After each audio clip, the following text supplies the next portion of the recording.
Berbahagia mahasiswa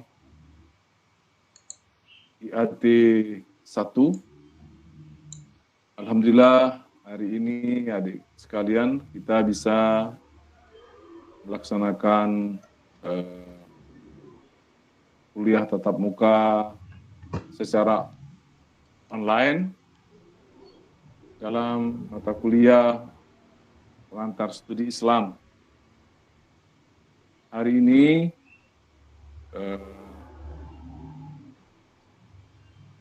makalah akan disampaikan oleh Saudara Abdillah Zaini, Saudara Sofil Widat, Hashim As'ari, dan Ahmad Ilham Khalid.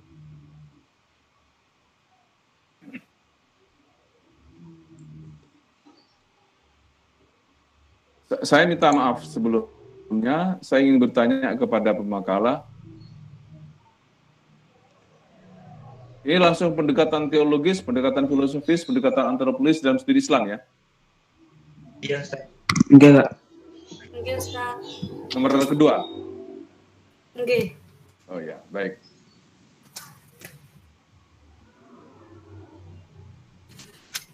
Dari sekalian, mari kita awali perkuliahan ini dengan bersama-sama membaca Ummul Quran Al-Fatihah.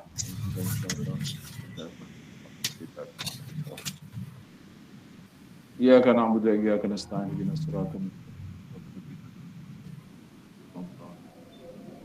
Baik, saya persilakan kepada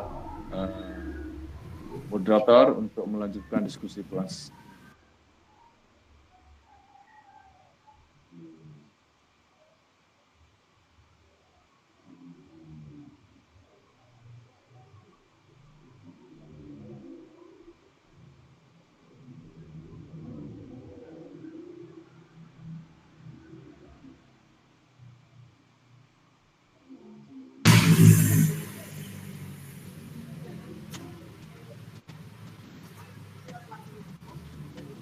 Baik. Assalamualaikum warahmatullahi taala wabarakatuh. Waalaikumsalam warahmatullahi wabarakatuh. Perkenalkan, nama saya Sofil Widat, selaku moderator kelompok 2. Yang pertama-tama, terima kasih kepada dosen pengampu. Pertama-tama, terima kasih kepada dosen pengampu matkul pendekatan studi Islam, yang terhormat Bapak Aslam As'ad.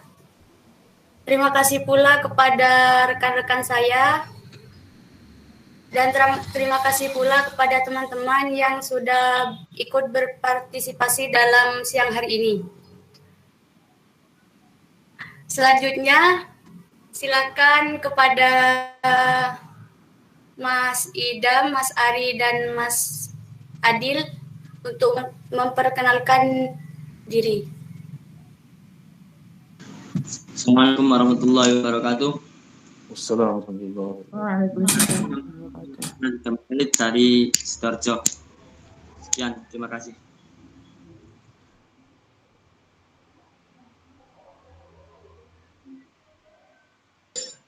Assalamualaikum warahmatullahi wabarakatuh.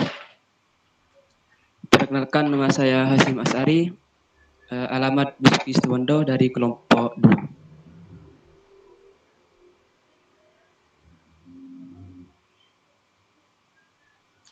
Assalamualaikum warahmatullahi wabarakatuh. Waalaikumsalam warahmatullahi wabarakatuh.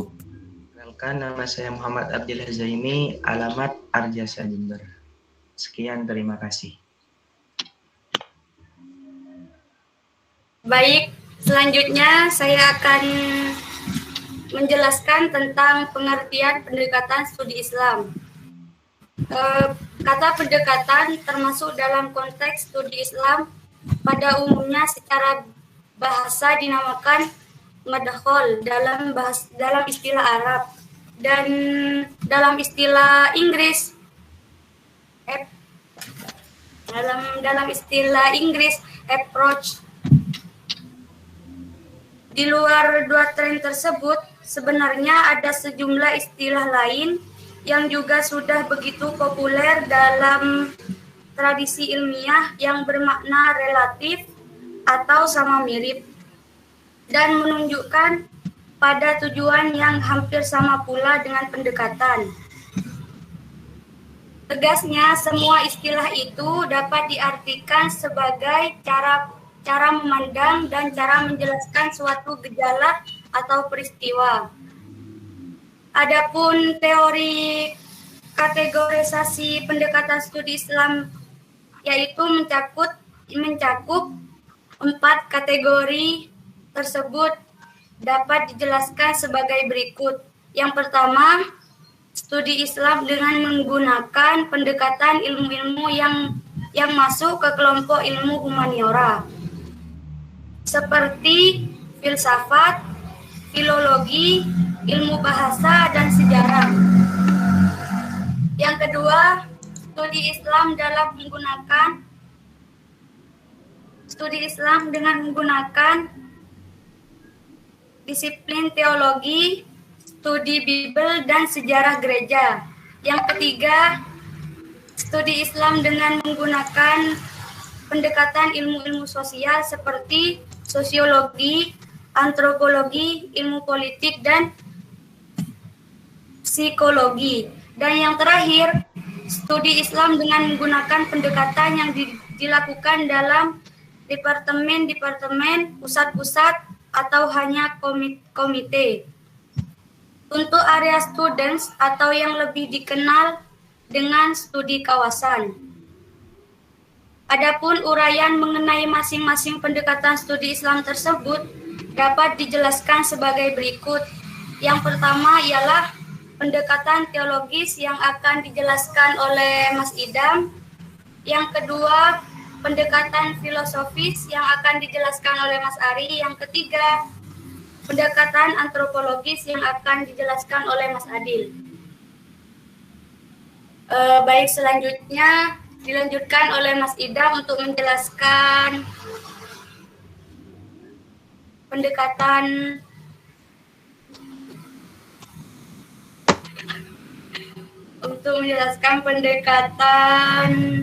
teologis.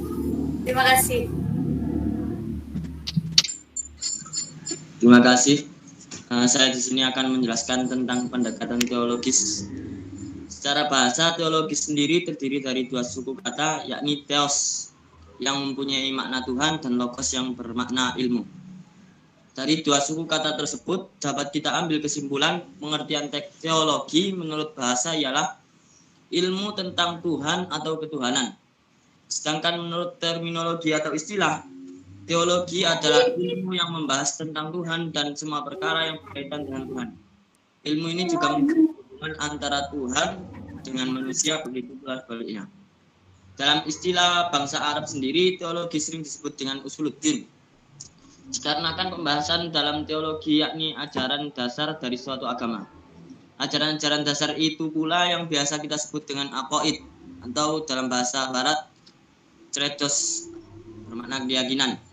Ada pula yang menyebut teologi dengan ilmu tauhid karena mengandung arti esa atau tunggal. Keesaan dalam berketuhanan itu sendiri yang disebut monoteisme. Karena hal ini merupakan sifat yang paling penting di antara sifat Tuhan yang lain. Seringkali pula teologi disebut dalam Islam sebagai ilmu kalam. Salah satu faktor penyebab disebut demikian karena kaum teolog Islam bersilat dengan kata-kata dalam mempertahankan pendapat dan pendirian masing-masing. Dalam agama Islam sendiri terdapat banyak sekali aliran teologi. Ada aliran teologi yang bersifat liberal, tradisional, dan ada yang mempunyai sifat antara liberal dan tradisional. Hal ini timbul akibat situasi dan kondisi masyarakat itu sendiri, sehingga membentuk pola pikir yang berbeda-beda berkenaan dengan ilmu tauhid antara ulama satu dan ulama yang lainnya. Teologi juga merupakan suatu ilmu tentang ketuhanan yang memiliki peran yang sangat signifikan dalam upaya mencetak dan membentuk pola pikir yang kedepannya akan tercermin pada perilaku keberagaman seseorang. Dalam hal membentuk pola pikir, tentu kita memerlukan pendekatan teologis yang mana hal ini berfungsi sebagai suatu sistem pembentukan pemikiran teologis yang baru. Apakah itu pemikiran tradisional, liberal, maupun modern. Dari sekian pendekatan teologis yang ada, pendekatan teologis normatif adalah salah satu pendekatan teologis yang berupaya memahami agama secara harfiah. Pendekatan ini dapat diartikan sebagai cara memahami agama dengan metode menggunakan kerangka ilmu pengetahuan, yang mana hal ini muncul dari sebuah keyakinan bahwa wujud empirik dari suatu agama dianggap sebagai hal yang paling benar dibandingkan dengan hal-hal yang lainnya. Hal ini pula yang memberi dampak besar terhadap perilaku para pengikutnya. Pemikiran teologi yang memang cenderung keras akan menggiring pengikutnya menjadi agresif, sedangkan teologi yang memiliki sifat kalem cenderung mendorong pengikutnya agar bersifat deterministik dan pasrah. Terima kasih. Saya kembalikan kepada Mbak Moderator.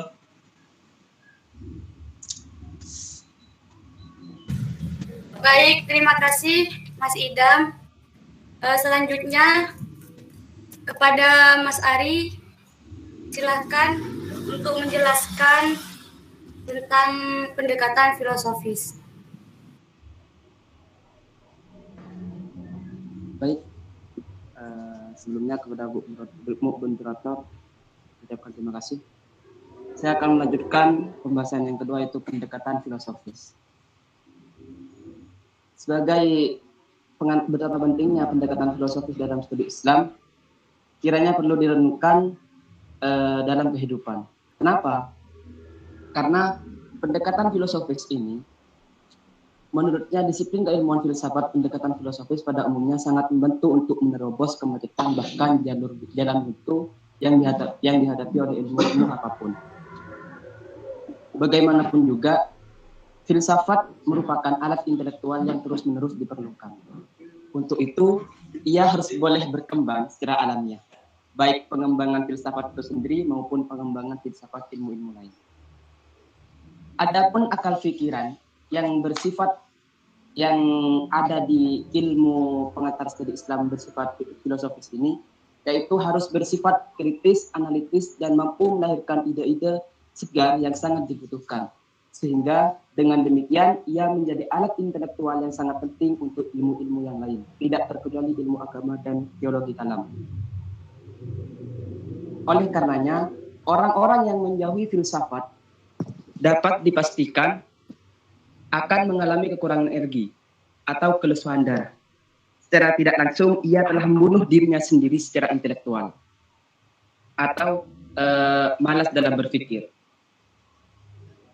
Yang dimaksud dengan kajian keislaman pendekatan filosofis ini adalah pembahasan terhadap agama Islam yang hukumnya berupa dogma. Ajaran dan teks-teks yang berkembang di dunia Islam dengan menggunakan filsafat dengan orientasi yang lebih mengarah pada bentuk elaborasi dan eksplanasi tentang ajaran dan doktrin yang ada di dalam Islam. Tentu saja, kecenderungan pembahasan dalam pendekatan filosofis ini lebih bersifat analitis dan kritis, sehingga dapat diistilahkan dengan Islam kritis. Dijelaskan oleh Amin Abdullah, perbedaan kajian filsafat kategori pertama dan kedua, yaitu yang pertama itu bersifat keilmuan, terbuka dan dinamis, sedangkan yang kedua bersifat ideologis, tertutup dan statis.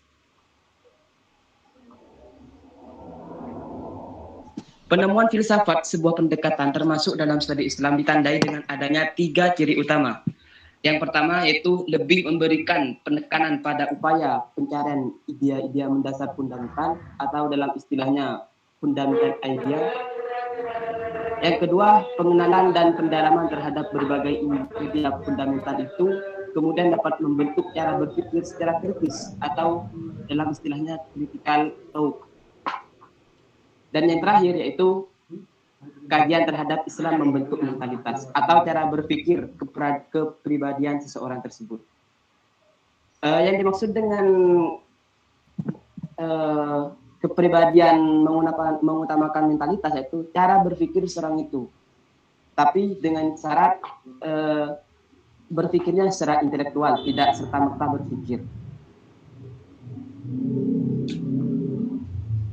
Setelah itu, pendekatan filosofis untuk kajian Islam di kalangan sarjana orientalis barat secara intens telah diterapkan dalam kajian-kajian penelitiannya atas doktrin dan masyarakat muslim. Sebagai misal adalah karya-karya para orientalis dalam bidang kajian Islam yang menggunakan filsafat sebagai landasan berpikirnya. Jadinya dapat ditarik kesimpulan, pendekatan filosofis ini merupakan pendekatan yang sangat penting dalam sebuah kajian keilmuan, khususnya kajian keilmuan Islam.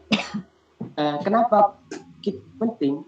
Karena pendekatan filosofis ini membutuhkan pola berpikir secara analitis kritis. Jadinya apa-apa itu dipikir secara kritis. Mungkin hanya ini yang dapat saya sampaikan untuk pendekatan filosofis. Untuk waktu dan materinya kami serahkan kembali kepada Bu Moderator. Sekian, terima kasih. Baik, terima kasih kepada Mas Ari.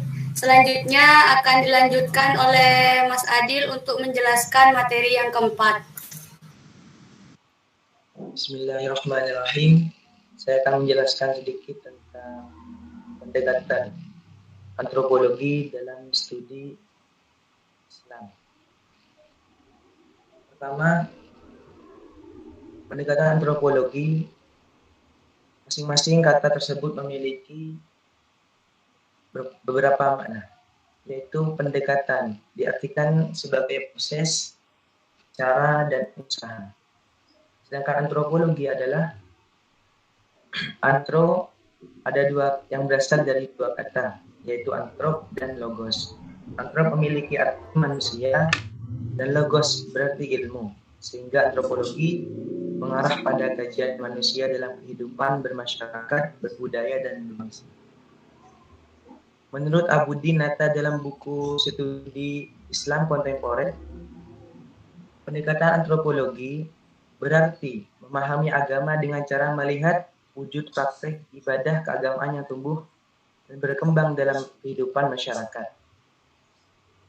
Terus ada di dalam buku Dewa Raharjo menegaskan bahwa antropologi adalah ilmu yang menyelidiki manusia dari segi fisik maupun budayanya.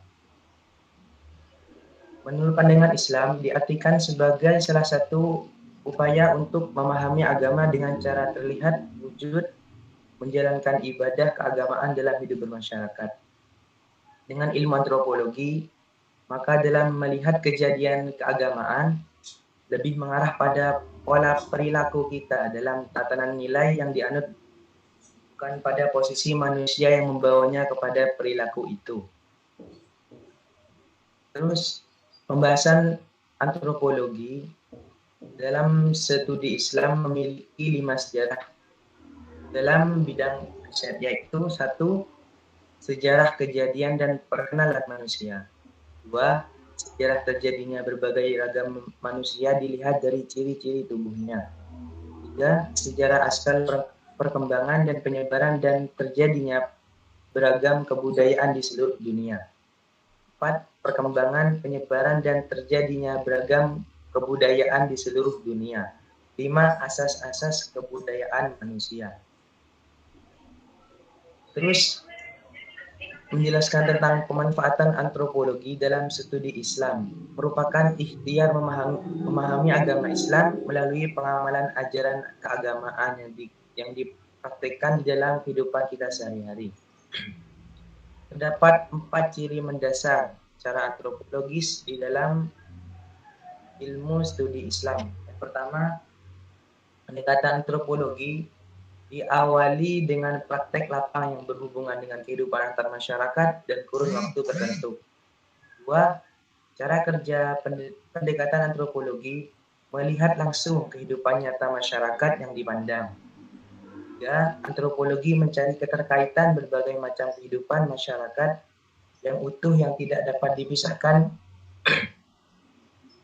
Dan 4, antropologi melakukan kajian perbandingan dari berbagai kehidupan masyarakat untuk memperkaya perspektif dan memperdalam kualitas kajian. Kita ambil kesimpulan bahwa pertama, antropologi mempelajari agama secara empiris yang diarahkan pada pemahaman aspek sosial yang melingkari agama. Kedua, antropologi membantu studi Islam melihat keragaman pengaruh budaya dalam kehidupan sehari-hari. Sekian dari saya, terima kasih.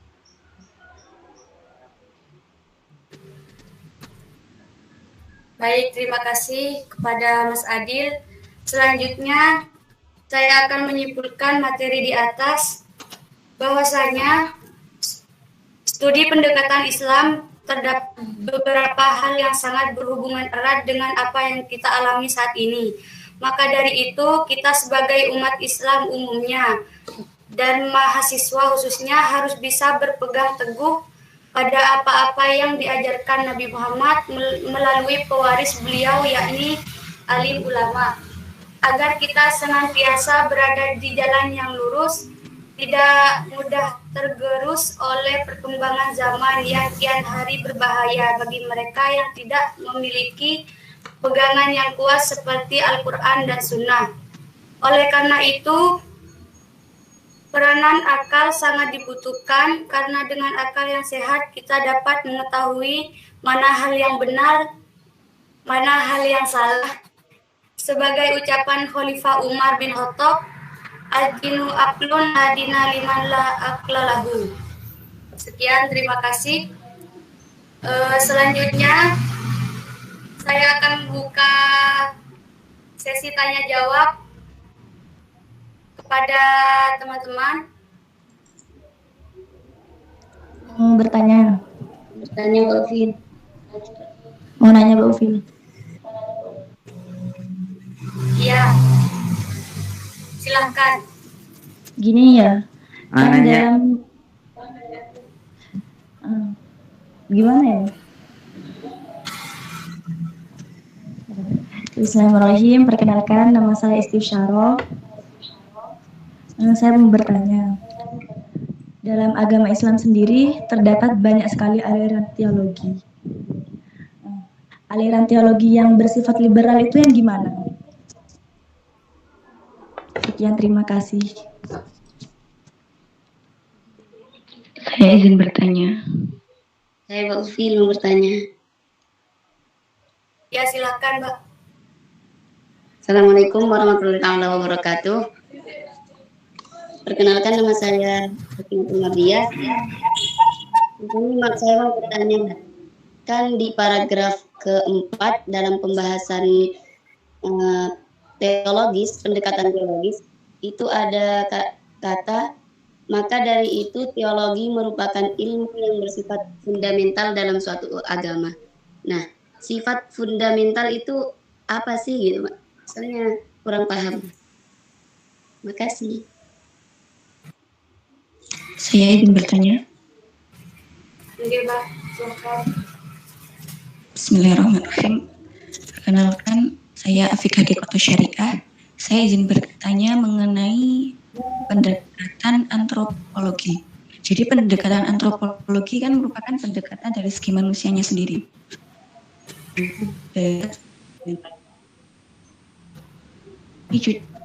Mbak Afi, suaranya kurang jelas.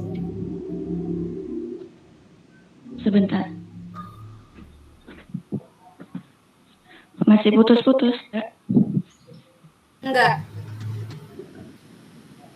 Saya ulang. Jadi tadi telah mengenai pendekatan antropologi, yaitu pendekatan dari segi manusianya, tingkah laku, budaya, dan lain-lain. Yang ingin saya tanyakan, dan tadi dijelaskan bahwa manfaat dari antropologi ini sebagai perbandingan budaya antar budaya. Yang saya tanyakan, bagaimana untuk mengetahui nilai eksistensi dari ajaran Islam itu sendiri, kan dalam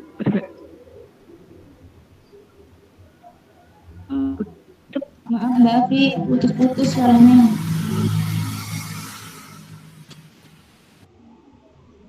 Mungkin bisa ditanya melalui chat, kolom chat. Mbak, saya mau bertanya. Saya gabung 3 dulu ya, Mas. Ya tadi kan nggak jelas itu, Mbak. Monggo saya terakhir. Oh, Sebentar adik-adik, saya mohon dimaklumi bahwa kondisi komunikasi kita memang secara nasional kurang baik di lewat wifi atau data HP memang kurang lancar.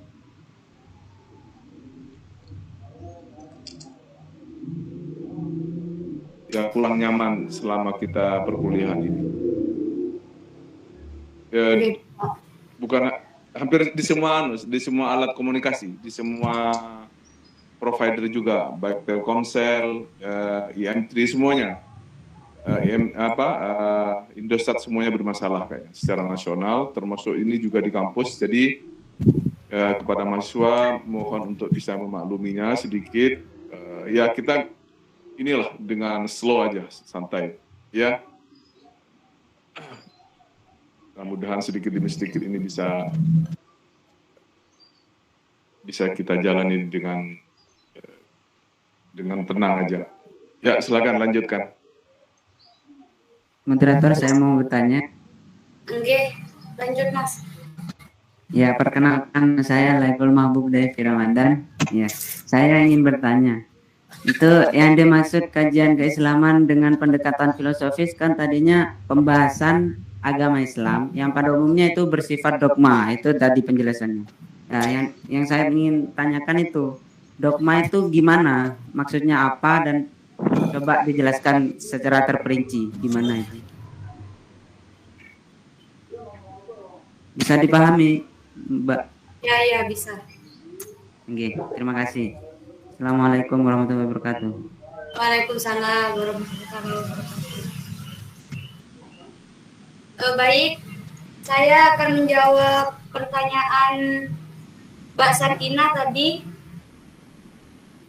Sifat fundamental itu adalah sifat yang berhubungan dengan ekonomi, keuangan, dan faktor operasional yang mempengaruhi keberhasilan dan dasar pokok sebuah ideologi. Begitu, bisa dimengerti, Mbak? Oke, coba Pak Ufil kasih contoh satu aja. Contoh.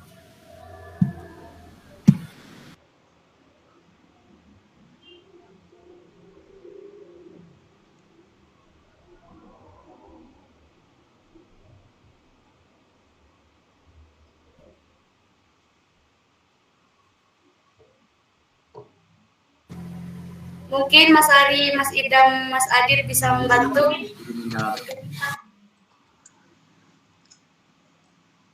Dalam Kamus Besar Bahasa Indonesia sendiri, fundamental merupakan fundamental memiliki makna iman, suatu hal yang sangat dalam atau suatu hal yang sangat mendasar. Hal ini selaras dengan maksud teologi, yakni dasar dari pemikiran atau aliran suatu agama. Tadi saya menyebutkan nama lain dari teologi, yakni usuluddin. Bisa kita ibaratkan bahwa dalam suatu agama kita memerlukan pondasi yang sangat kuat. Ibarat rumah, kita memerlukan pondasi yang kuat agar rumah tidak mudah roboh. Begitu pula kita dalam beragama, kita perlu memiliki teologi yang sangat kuat, berpegang teguh pada Al-Quran dan Sunnah agar dalam beragama tidak mudah tergerus oleh perkembangan zaman yang semakin hari semakin aneh. Bisa dipahami? Oke, insya Allah bisa dipahami. Terima kasih kelompok 2.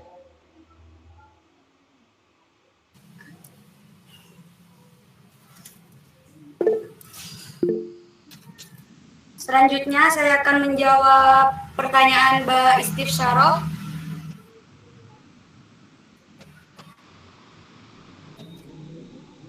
Yang dimaksud aliran liberal itu ialah suatu paham yang meletakkan kebebasan sebagai satu nilai sosial politik yang paling tinggi.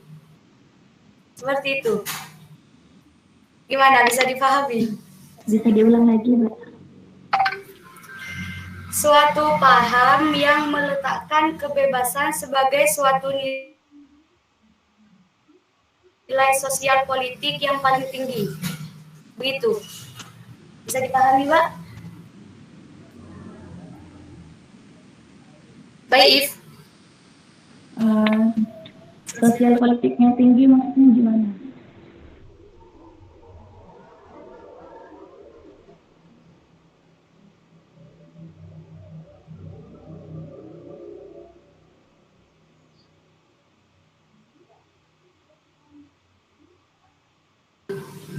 Mungkin Mas Ari bisa membantu.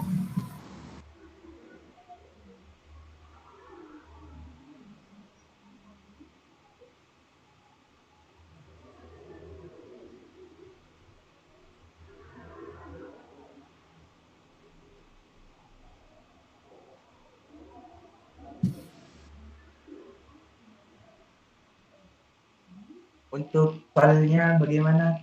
Mohon diulang lagi. Mbak Ofil. Yang dimaksud nilai politik tinggi itu gimana, Mas? Begitu.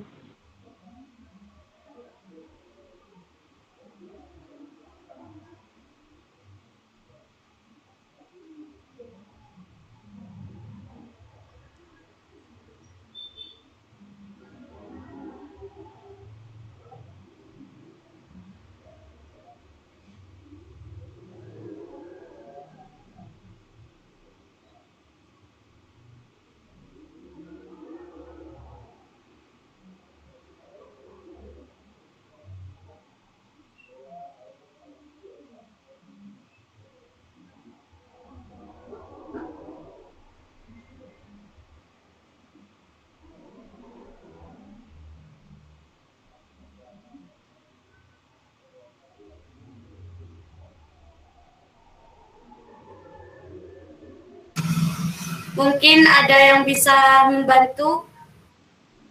Untuk pertanyaannya kurang jelas tadi, apa ya? Kenapa Mas Sidik? Pertanyaan dari Mbak If, apa tadi? Yang dimaksud politik tinggi. Nilai politik tinggi.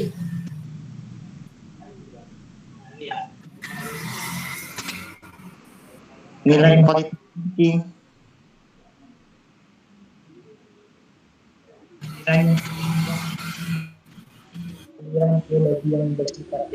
Mas Sidik gak ada suaranya. Tadi kurang jelas, apa nilai politik apa? nilai politik tinggi. Nilai politik tinggi.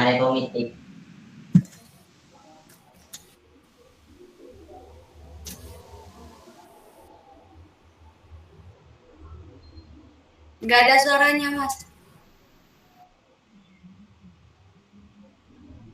Untuk pertanyaan sebelumnya, sebelum Mbak If menanyakan tentang nilai politik tinggi, itu bisa disebutkan lagi pertanyaannya.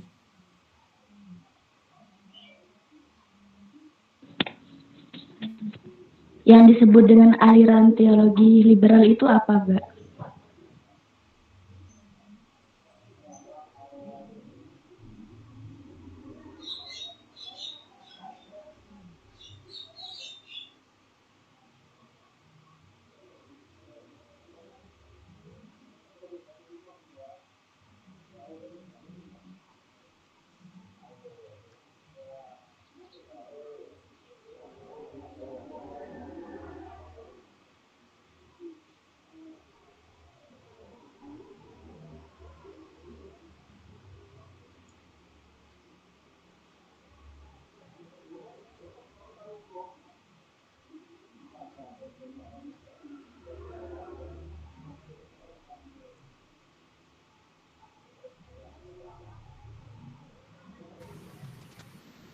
Mas Adil, Mas Idam, Mas Ari nggak bisa membantu.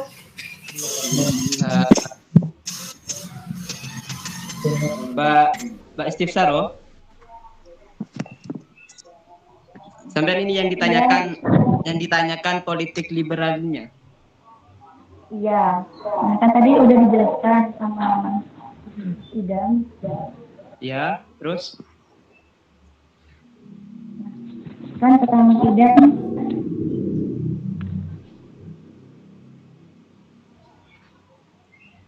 menurut hakikatnya politik yang tinggi itu gimana nih?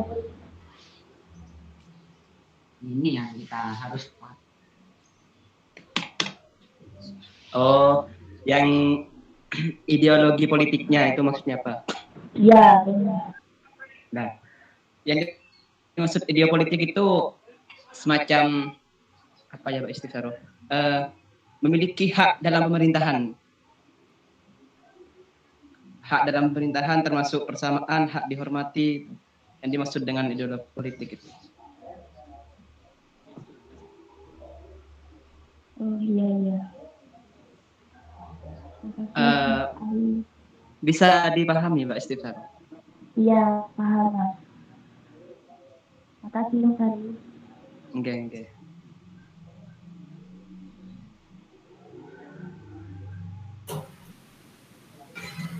Untuk pertanyaan ketiga, silakan Mas Ari dijawab. Pertanyaannya dari Mas Laikul.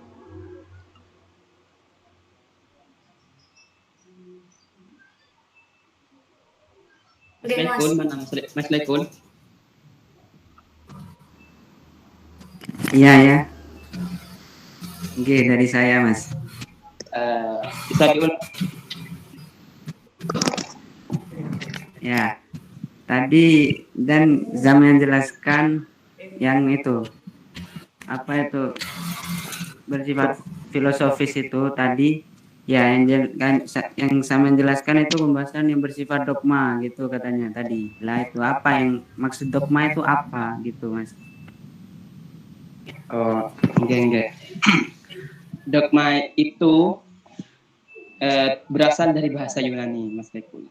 Dari wujud jamak dalam bahasa Yunani itu kadangkala. Dogma tersebut adalah keyakinan atau doktrin yang dipegang oleh sebuah agama atau organisasi yang sebagai bisa lebih otoritatif.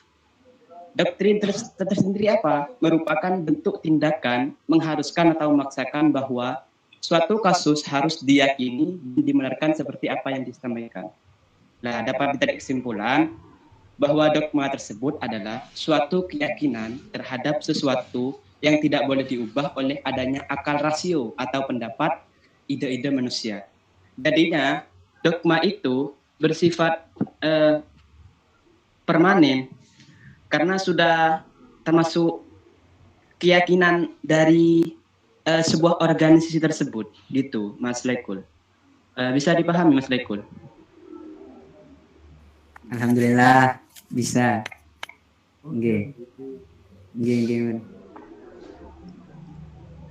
Oke, siap.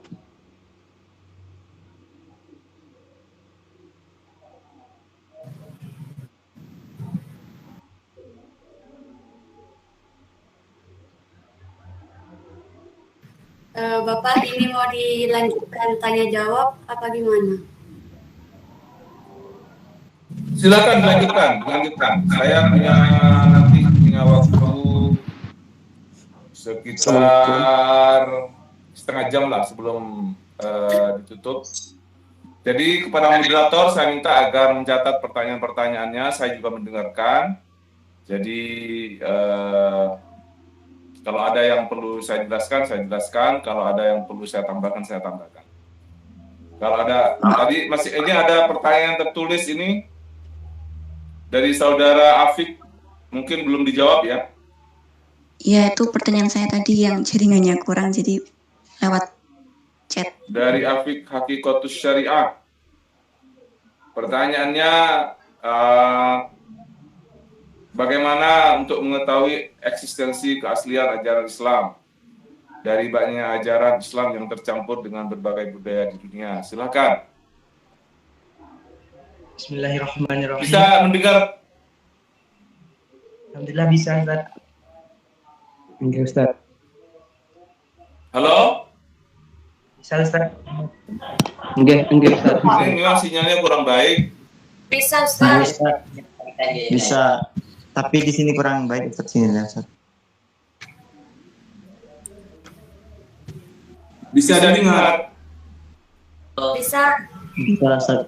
Halo? Bisa, Ustaz. Bisa. Ya bisa Ustaz. Ya, lanjutkan.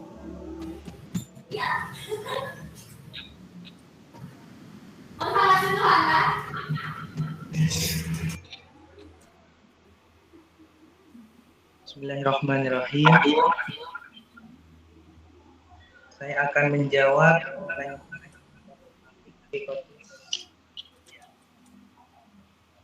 pertanyaannya adalah bagaimana eksistensi keaslian ajaran Islam yang tercatat sebagai budaya dunia.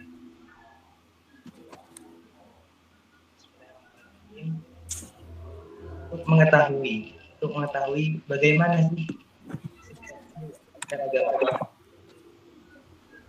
kita jangan mengambil suatu masalahan dengan kesulitan. Agama Islam ini adalah agama yang indah. Bismillahirrahmanirrahim. Untuk mengetahui, kita mengambil dari ulama, karena ulama adalah pewaris para nabi, begitu. Pertama kita mengambil dari Al-Quran, karena Al-Quran adalah huda. Dalikal kitab huda, adalah kitab. Al-Quran adalah huda, yaitu petunjuk. Dan kedua adalah hadis, yang sebagaimana diajarkan oleh Rasulullah. Dan ini adalah pusaka yang diwariskan kepada para penerus-penerus Islam sampai sekarang, Al-Quran dan hadis. Dan untuk selanjutnya itu ijma, keputusan ulama. Jadi kita mengambil dari sisi studi Islam yang dimaksud dengan ajaran Islam begitu. Cara mengetahuinya ya mengambil dari aspek tiga yang saya sebutkan tadi. Bagaimana ajaran Islam tentang eksistensinya, keasliannya. Karena sekarang ajaran Islam telah bermunculan di seluruh dunia. Jadi jangan dibuat kesulitan. Mungkin ada tanggapan dari yang memberi pertanyaan atau kurang. Terima kasih. Baik, berarti untuk pendekatan ini tidak hanya cukup untuk pendekatan antropologi saja, berarti harus ada dukungan dari pendekatan-pendekatan ilmuwan lain, begitu? Ya, harus begitu, karena ilmu harus selalu ada hubungan. Baik, terima kasih penjelasannya. Izin bertanya. Langsung satu-satu dulu, Pak. Izin bertanya, Kak. Ya, silakan satu-satu. Oke, saya. Bismillahirrahmanirrahim. Assalamualaikum warahmatullahi wabarakatuh. Waalaikumsalam.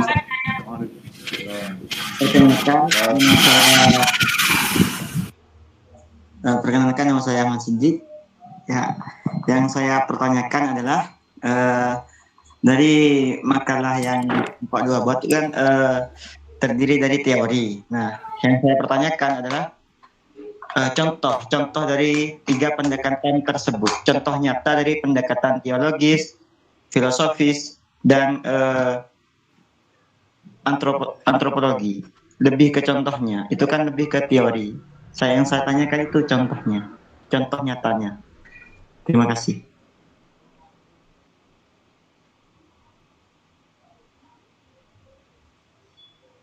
Terima kasih Mas Siddiq. Selanjutnya Silakan Saya yang ingin lain. bertanya. Oke. Assalamualaikum warahmatullahi. Satu-satu ya. Silakan Mbak Mila. Assalamualaikum warahmatullahi wabarakatuh. Waalaikumsalam. Perkenalkan, nama saya Rahmatul Mila.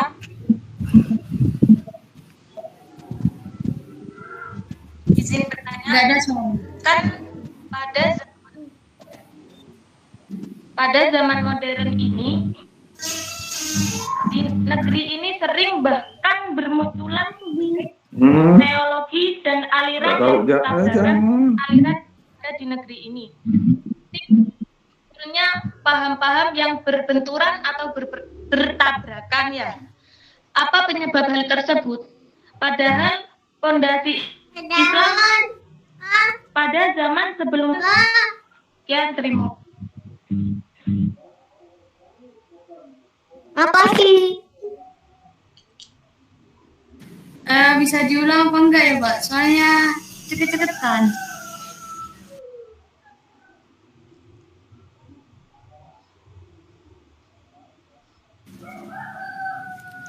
Mbak Mila? Ya kan pada saya ulang. Ya.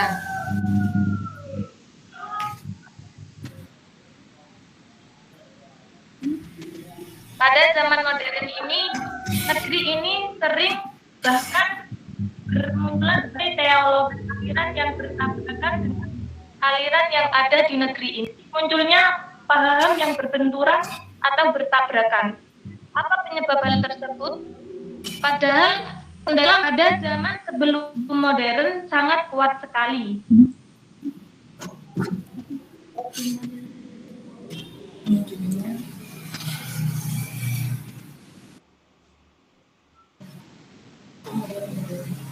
Oke, terima kasih. Selanjutnya, Saya ingin bertanya.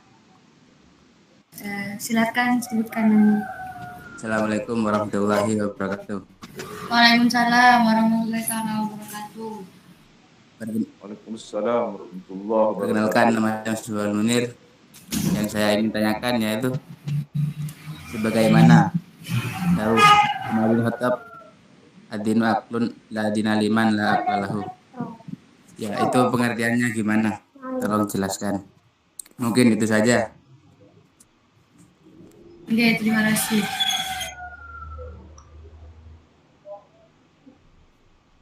Saya izin bertanya, masih dibuka sesi pertanyaan.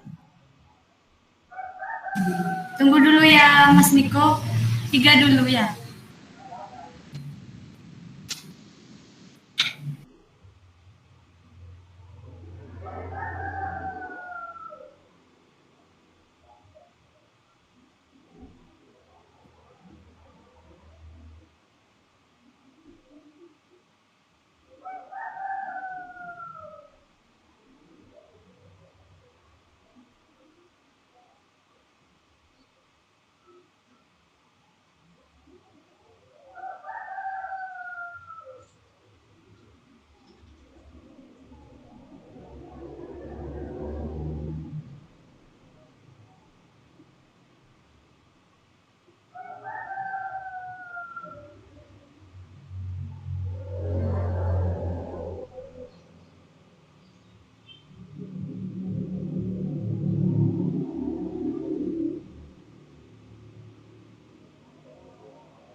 Halo?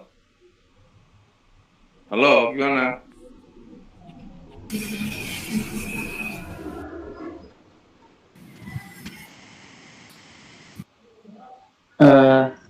Saya bantu jawab yang Ahmad Siddiq. Saudara Ahmad Siddiq bertanya tentang contoh dari pendekatan-pendekatan dari filosofis, dari antropologis dan teologis. Benar, Mas Siddiq? Lanjut. Salah satu contoh yang pendekatan filosofis yaitu mencari penjelasan dari konsep-konsep ajaran agama. Fungsinya filosofis ini kan barusan sudah dijelaskan, yaitu secara analitis dan kritis. Jadinya kalimatnya itu ditelusuri secara detail, baik itu secara analitis maupun kritis. Gitu Mas Siddiq. Untuk pendekatan yang lain? Untuk pendekatan yang lain itu pendekatan antropologis. Antropologis dengan teologis. Contoh nyatanya itu seperti. Dan teologis agama Islam tampil menawarkan nilai-nilai kemanusiaan, kebersamaan, tenggang rasa, dan kesamaan derajat. Fungsi dari contoh dari agama Islam secara penemuan teologis ini menawarkan nilai-nilai kemanusiaan dan kebersamaan. Itu.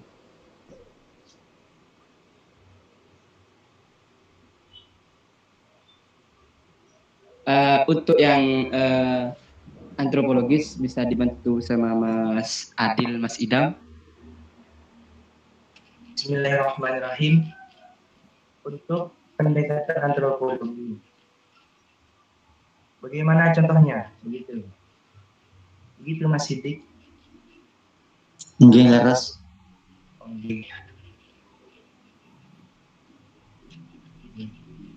Untuk pendekatan antropologi ini, contohnya seperti yang saya jelaskan tadi. Pendekatan antropologi melihat hasil kehidupan nyata masyarakat yang dipandang, seperti peristiwa kelahiran, selamatan atau perkawinan, atau kematian dan penguburan. Itu adalah salah satu kerja antropologi dalam studi Islam. Terus di dalam kehidupan masyarakat yang utuh dan tidak dapat dipisahkan, seperti hubungan kita dengan bidang ekonomi, dengan bidang sosial, dengan agama, budaya, dan lain-lain. Sekian, terima kasih.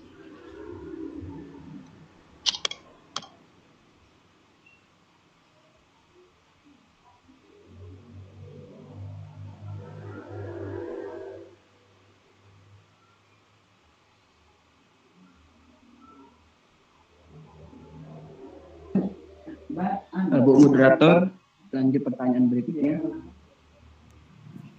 Untuk pertanyaan berikutnya dari Mbak Mila. Apa mau untuk dijelaskan kembali Mbak Mila, karena kurang detail begitu. Kan pada zaman modern ini, negeri sering bahkan bermunculan berbagai teologi dan aliran yang bertabrakan dengan aliran yang ada di negeri ini. Seperti munculnya paham-paham yang berbenturan atau bertabrakan. Apa penyebab hal tersebut? Padahal fondasi Islam pada zaman sebelum modern sangat kuat sekali.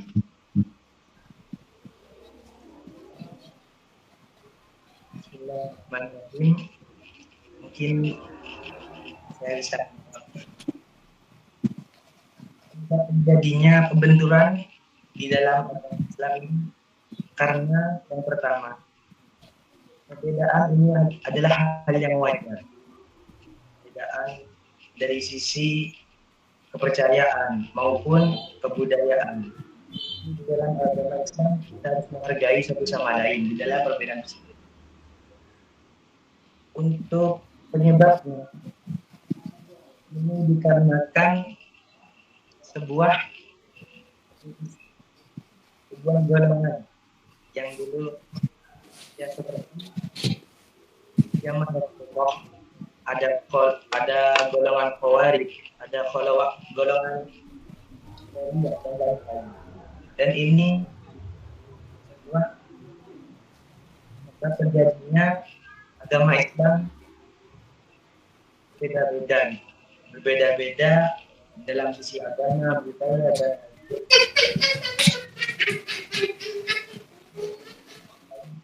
bahkan atau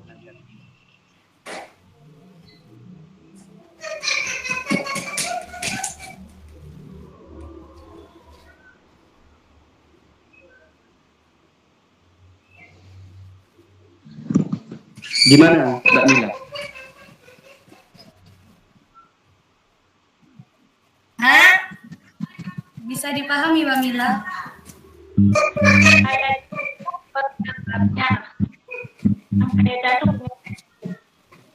Mbak Mila?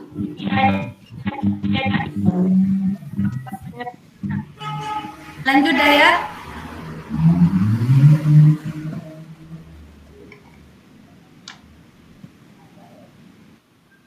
Selanjutnya saya akan menjawab pertanyaannya.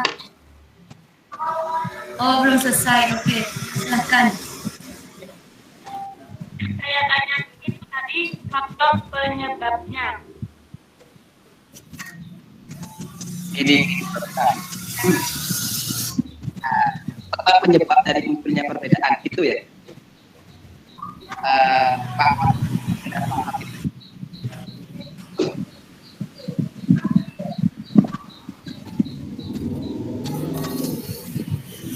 Mila, mana Mbak Mila? Ya. Nah, penyebab dari munculnya perbedaan. Karena perbedaannya itu penyebabnya perbedaan pikiran atau akal manusia dalam memahami nas. Tahu cara menyimpulkan hukum dari dalil syarat. Jadinya ketika seseorang itu sudah salah dalam mengartikan sebuah syarat, ya terjadilah perbedaan-perbedaan seperti zaman sekarang ini. Gitu, Mbak Mila.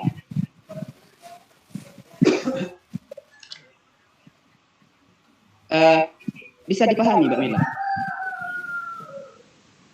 Gimana, Mbak Mila? Bisa dipahami?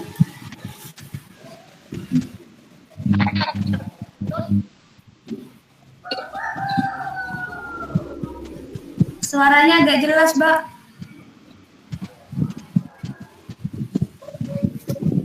Suaranya agak Iya, suaranya putus-putus.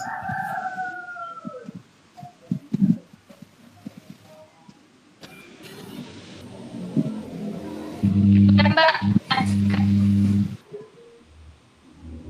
Kenapa?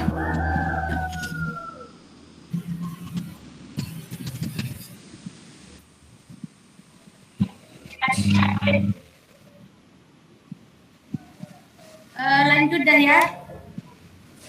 Lanjut. Selanjutnya saya akan menjawab pertanyaannya Mas Munir.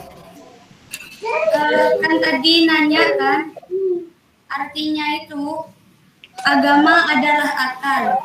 Barang siapa yang tidak punya agama, maka ia tidak punya akal. Seperti halnya orang gila. Orang gila itu kan apa ya? Gak punya akal gitu. Ya jadi mereka tuh gak tahu agamanya itu apa. Begitu. Bisa dipahami? Mas Misbahul Munir?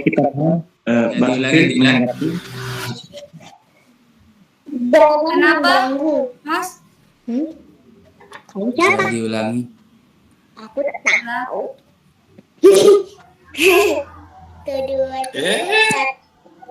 Agama itu adalah akal. Barang siapa yang tidak punya agama, maka ia tidak punya akal. Begitu. Ufil, kan kamu maaf ya. Agama, kalau orang yang nggak punya agama berarti nggak punya akal. Gimana kalau orang ateis? Padahal orang ateis itu pinter-pinter. Kayak di negara barat itu.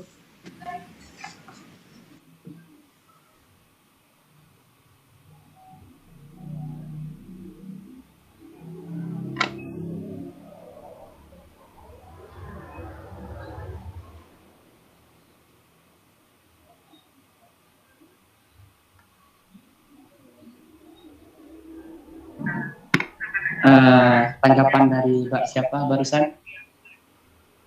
Mbak Mala. Mbak Mala. Tentang ateis ya Mbak Mala.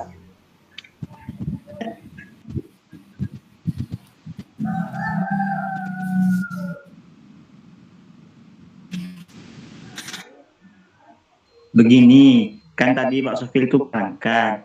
Kalau tidak punya agama, tidak memiliki akal. Nah, tanggapan dari Mbak Mala itu, bagaimana dengan orang ateis? Apakah orang ateis itu disebut tidak punya akal? Begitu maksudnya. Monggo dijelaskan.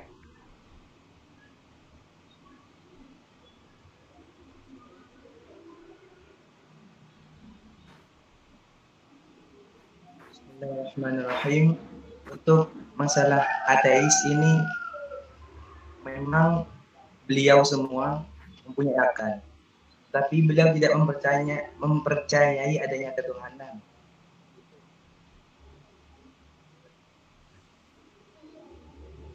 Berarti mereka dianggap tidak punya akal ya? Mereka punya akal tetapi tidak dipergunakan dengan mempercayai agama yang ada sekarang dan mempercayai adanya ketuhanan. Beliau tidak percaya begitu. Berarti apa yang dikatakan Mbak Sofil itu bertentangan dengan apa yang dikatakan sampean itu bertentangan dengan apa yang dikatakan Mbak Sofil. Katanya Mbak Sofil yang orang yang tidak percaya agama atau tidak memiliki agama itu tidak mempunyai akal.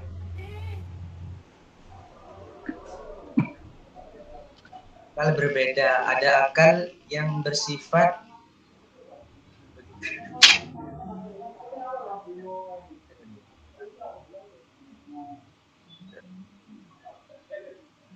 gini, ateis itu suatu kaum yang tidak mempunyai keyakinan dan kepercayaan.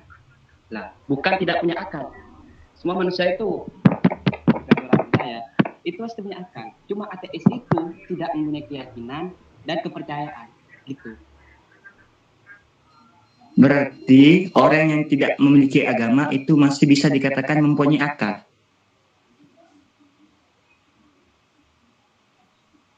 Bisa karena orang yang tidak mempunyai akal yang dimaksud di sini adalah gila. Karena hadis ini yang saya tahu derajatnya ini palsu maksudnya dari Imam An-Nasa'i. Hadis ini batil begitu. Jadi ya yang dimaksud dengan akal ini ya orang gila bisa seperti itu. Seperti itu. Al-aqlu wa man la din.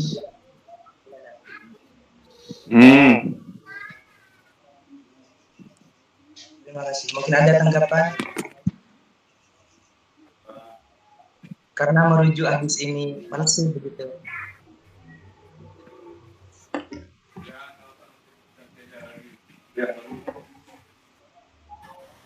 Gimana Mas Sidik? Kurang jelas tadi Pak, hadisnya itu apa katanya?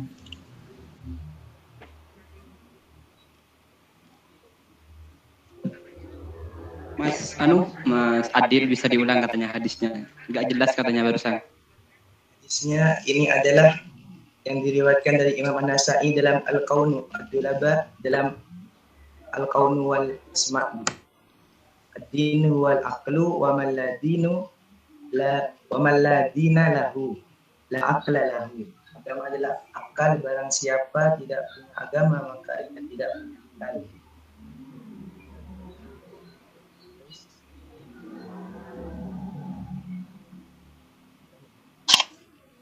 Sudah. Terus hadis itu dhaif atau hadis palsu?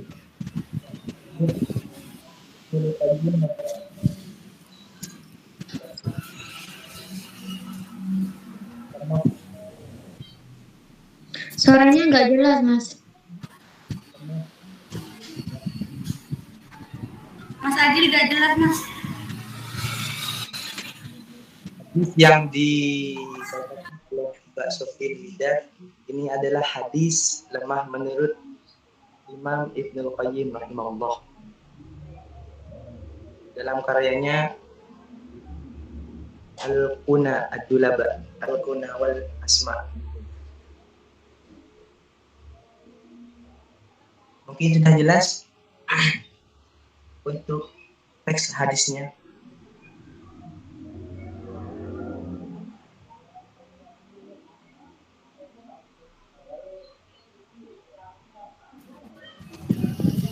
Gimana Mas Siddiq, bisa dipahami?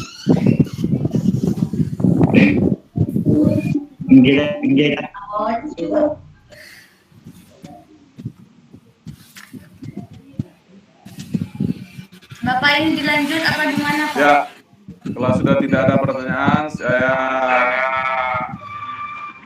ambil alih. Nah, masih ada. Ada. Silakan. Assalamualaikum warahmatullahi wabarakatuh. Izin bertanya.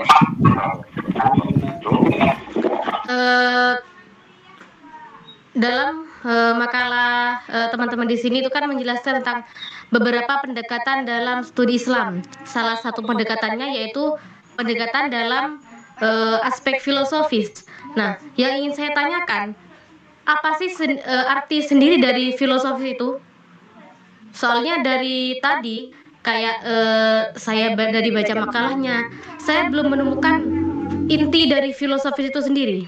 Seperti itu. Bisa dipahami?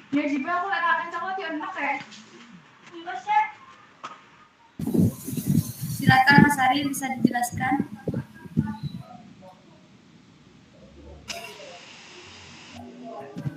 Baik. Yang ditanyakan ini asal katanya apa pengertiannya gitu? Iya.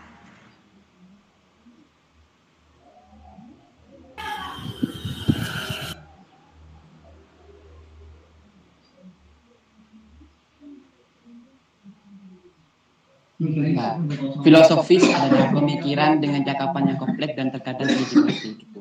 Nah, maksudnya dari filosofis sendiri itu membahas tentang pemahaman dari sebuah kalimat.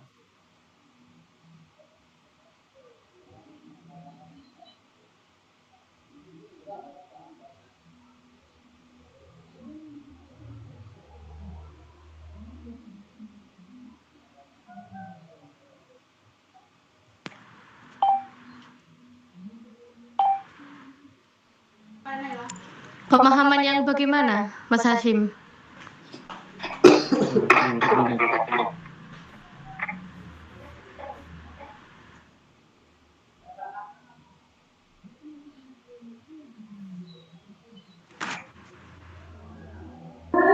Sedikit menambahkan pemahaman filosofis ini pemahaman yang bersifat sistematik, universal, logis, rasional, seperti yang telah dijelaskan di matkul filsafat, begitu, Kak.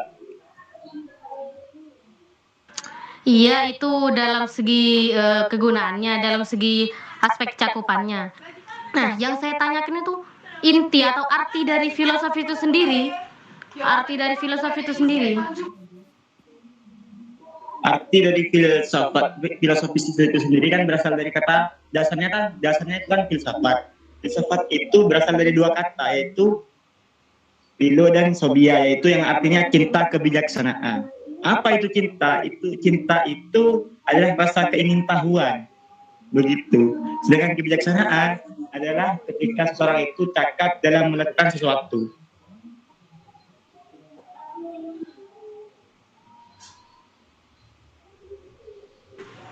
Nah, berarti diartikan bahwa filosofi itu sendiri sebagai suatu rasa ingin tahu, betul? Nah, betul. Nah, ini sebenarnya jika rasa ingin tahu, gini, sebenarnya filosofi sendiri itu, sebenarnya aspek dari filosofis itu sendiri yaitu adalah apakah mengajarkan kita untuk mencari, apakah mengajarkan kita tentang teori yang sudah ada. Nah, gini, mungkin ini penjelasannya saya kurang dipahami ya. Seperti ini, jadi gini. Ini yang ingin saya tanyakan, filosofi itu sendiri tuh bagaimana? ilmu yang bagaimana? Apakah cara kita mendapatkan sesuatu, metode kita cara mendapatkan sesuatu, ataukah cara kita, atau begini, filosofi itu apakah cara gitu, apakah cara ataukah teori gitu, apakah proses kita mendapatkan ataukah kita mempelajari teori yang sudah ada, seperti itu. Bisa dipahami? Oke, siap. Bisa.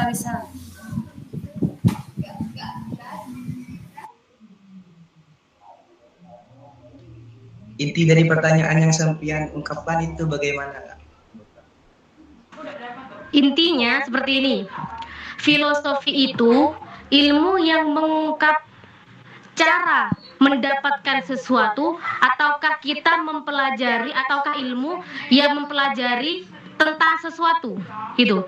Misalkan ada satu, ini kan aspeknya kan aspek tentang studi Islam. Nah, studi Islam sendiri dalam pendekatan filosofis. Yang saya tanyakan, filosofi sendiri itu apakah membahas tentang bagaimana cara kita mendapatkan suatu pemahaman, ataukah kita mempelajari pemahaman atau teori yang sudah ada, seperti itu? Ataukah kita mencari, ataukah kita langsung mempelajari teori yang sudah ada, seperti itu? Bagaimana? Bisa dipahami? Siap, paham. Menurut Ibnu Khaldun di dalam bukunya, bahwa filosofi ini mencari hakikat di dalam sesuatu tersebut. Objeknya yaitu ketuhanan, alam semesta dan manusia. Di dalam buku Ibnu Khaldun, begitu, Pak. Terima kasih. Intinya mencari hakikat di dalam Nah, baik. Ini kan berarti intinya mencari, kan? Nah, kembali ke pembahasan tentang tadi, kan ada yang bertanya tentang dogma, bukankah seperti itu? Dogma tadi yang saya dengar yaitu mengartikan dogma itu sebagai suatu teori. Nah, sedangkan teori itu bukan termasuk cara untuk mencari tahu, bukan termasuk metode. Jika di dalam bahasa Arab kita diimplementasikan ke dalam istilah-istilah Islam, kedua hal ini dinamakan dengan mazhab dan manhaj. Mazhab itu bisa diartikan sebagai doktrin, teori, dan sebagainya. Kemudian, sedangkan manhaj itu adalah metode atau tata cara kita mendapatkan. Nah, dari yang saya dapatkan dari teman-teman di sini, bahwa kita sepakat bahwa filosofi itu adalah metode atau cara kita mendapatkan suatu pemahaman. Nah, sedang tadi pertanyaan tentang pendekatan filosofis itu pendekatan melalui dogma. Nah, sedangkan dogma tadi dijelaskan bahwa dogma itu suatu teori. Nah, sedangkan teori itu bukan cara kita mendapatkan, tapi teori itu adalah hal yang sudah jadi, ilmu yang sudah jadi. Jadi kita tidak perlu mencari gitu. Bagaimana? Kok terjadi simpang siur ini?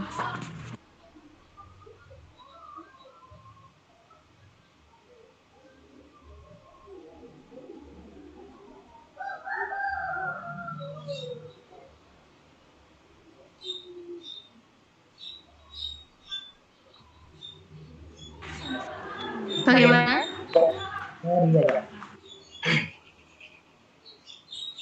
Yang dijelaskan oleh Mas Hashim itu teori, begitu ya? Begitu, Mas Hashim?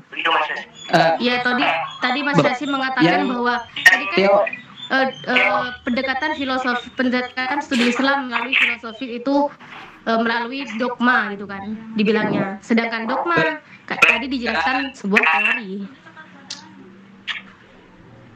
Gini tuh. Nah,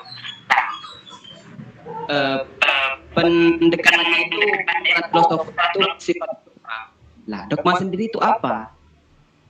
Nah, dogma sendiri yaitu suatu keyakinan yang keyakinan terhadap suatu yang tidak boleh dirubah oleh adanya akal rasio atau pendapat manusia. Tidak itu. Nah, memang betul pengertian dogma sesuatu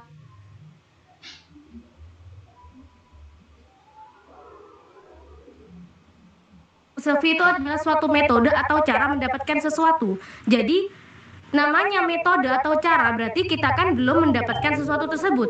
Nah, sedangkan dogma sendiri itu Samen mengartikan bahwa Mas Yasin mengartikan bahwa itu adalah suatu ilmu pasti yang memang tidak bisa diganggu-gugat. Itu istilahnya. Jadi bagaimana ini? Satunya membahas cara metode, satunya membahas tentang ilmu yang tidak bisa diganggu-gugat. Bagaimana? Sedangkan ketika kita mengartikan filosofi itu sebagai suatu metode atau cara, berarti kita masih belum menemukan titik terang dari suatu pemahaman tersebut. Seperti itu. Karena itu melihat teori-teori para pejuang ilmiah gitu. Begitu, Pak.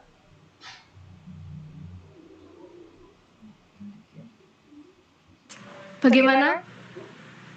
Kurang jelas suaranya. Untuk masalah teori. Jadi teori ini adalah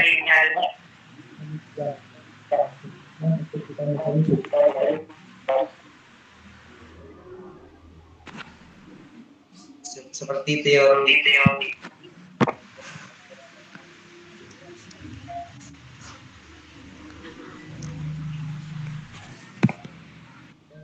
ditanggapi.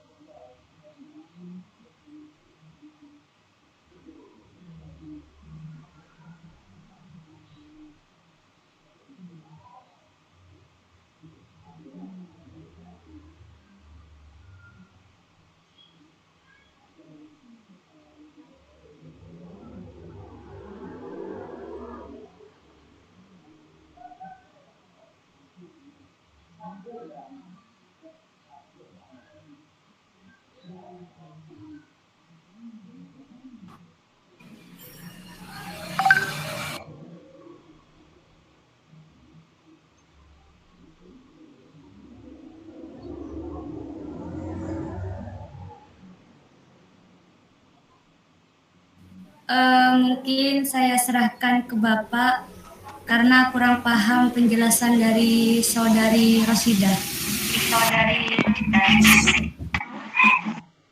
Ya.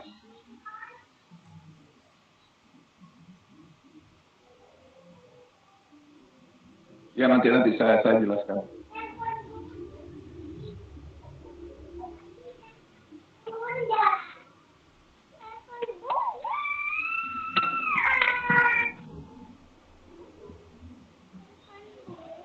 Ini.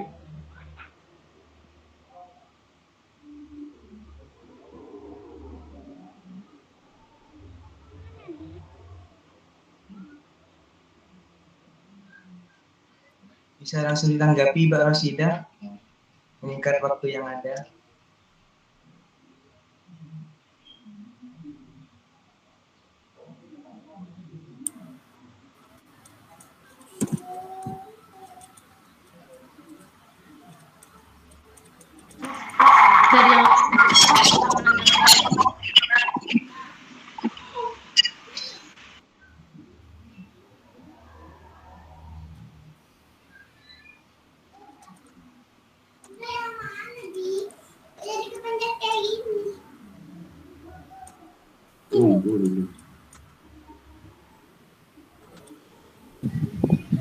Gimana Mbak Rosida?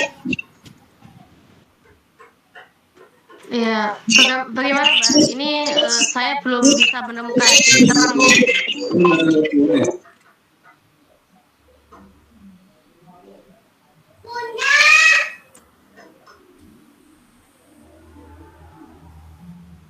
Yang Anda tidak terima dari penjelasan saya bagaimana? Saya telah menjelaskan sebuah teori ini suatu metode, cara untuk sesuatu hal yang tidak kita ketahui.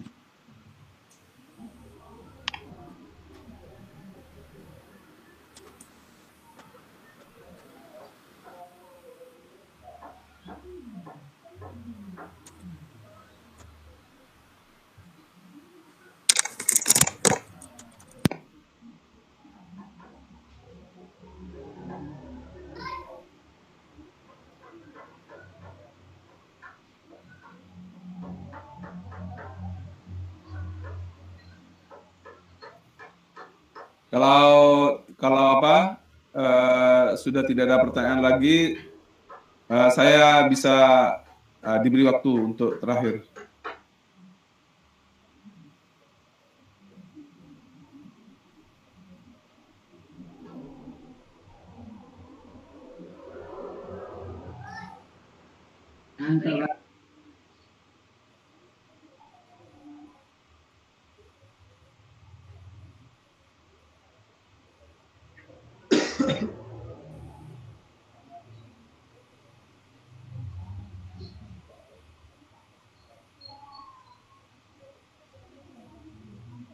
Bagaimana?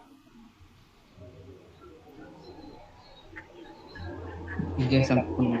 Kita kembalikan Bu Moderator.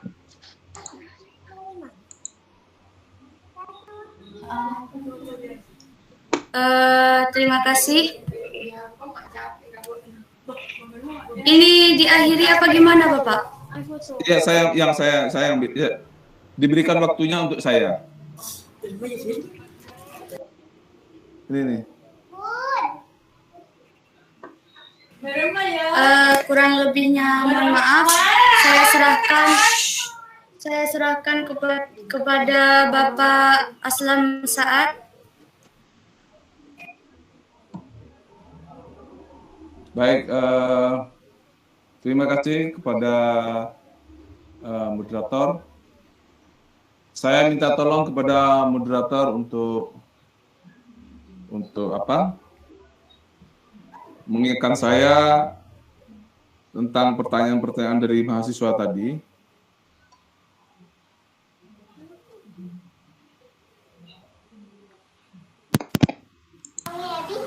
Abi, tidak uangnya. Abi, ini uangnya Abi.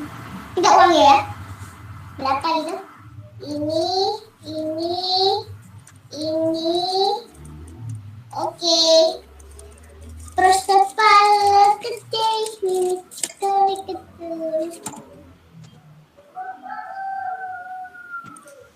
Tidak boleh ada. Cek. Udah. Diam. Sudah. Halo. Cita-cita jadi apa?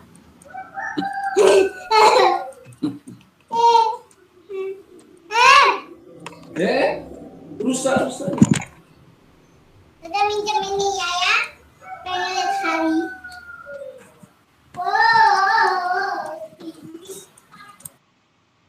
Baik, adik-adik sekalian, sebelum pertemuan berakhir, saya minta tolong kepada moderator yang tadi untuk mengingatkan tentang poin-poin yang ditanyakan oleh mahasiswa. Baik, saya ingin mulai dari pertanyaan yang terakhir tentang pendekatan filsafat, memberikan bagaimana contohnya seperti apa. Jadi mudah-mudahan ini bisa memberikan penjelasan terkait dengan pertanyaan-pertanyaan yang lain. Begini, tadi ada pertanyaan tentang coba tolong kepada pemakalan memberikan contoh satu hal di dalam ajaran Islam yang didekati dari berbagai pendekatan, dari pendekatan teologis, pendekatan filosofis, dan pendekatan antropologis. Adik-adik sekalian,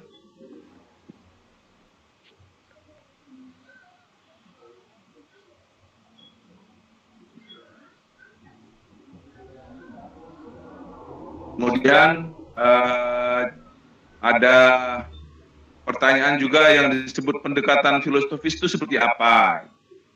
Baik, ini saya kira dua pertanyaan yang jawabannya bisa satu. Baik, begini adik sekalian. Sekarang mari kita lihat satu contoh di dalam ajaran Islam yang dekat dengan kita. Coba apa kira-kira contoh yang paling dekat ajaran Islam yang hidup yang sesuatu yang ada dalam yang dekat dengan kita laksanakan, kita pahami, kita jalankan. Apa? Coba. Sholat. Apa? Sholat.